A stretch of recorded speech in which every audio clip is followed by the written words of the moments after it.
ஏய் மாறா. வாங்க ஓனர் மேடம். ஏய் என்ன பதட்டமா ஓடி வரீங்க? அந்த விஜய் இருக்கால, அவ எல்லாம் மீறி போயிட்டு இருக்காடா. இப்ப என்ன பண்ணா? என்ன பண்ணாளா? கண்மணிக்கு ஜூஸ்ல என்னத்தையும் கலந்து குடுக்குறா. என்னடி சொல்ற? ஆமா, கண்மணியோட கர்ப்பம் கலையணும்னு இந்த வேலையை பார்த்திருக்கா. கரெக்டா வலிமா வந்து அதை தடுத்துட்டாங்க. மாவளே, அவளுக்கு அந்த அளவுக்கு தைரியம் வந்துருச்சா? இன்னைக்கு அவளை என்ன பண்றான்னு பாரு. நீ கடையை பாத்துக்கோ. ஏய் ஏய் இரு இரு இரு. இப்ப ஏன் அவசரப்படுற? பொறுமையா இரு. ஏய், அவ இந்த அளவுக்கு வந்திருக்கா, அதை பார்த்துட்டு எப்படி பொறுமையா இருக்கிறது? நீ அமைதியா இரு.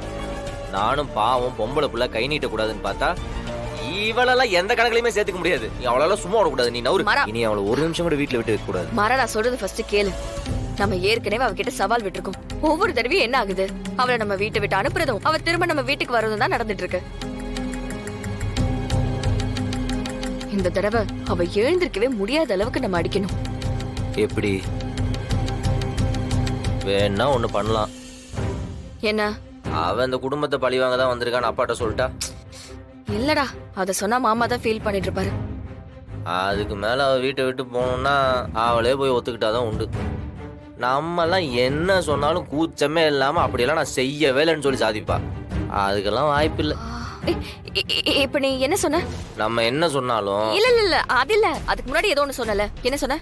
அவளாம் ஒத்துக்கிட்டாதான் உண்டுன்னு. அப்போ ஒத்துக்க வைப்போம்டா. எப்படி? நம்ம வீட்டுக்கு போலீஸ் வந்தப்போ விஜயோட அம்மா பயந்தாங்க. நீ நோட் பண்ணியா? ஆமா.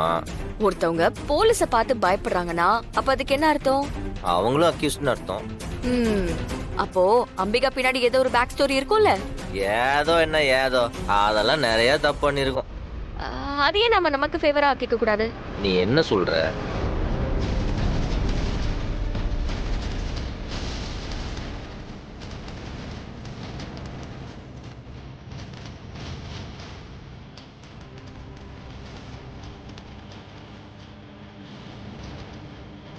பிளான் நல்லா இருக்குடி. கன்ஃபார்மா இதுல மாட்டுவா.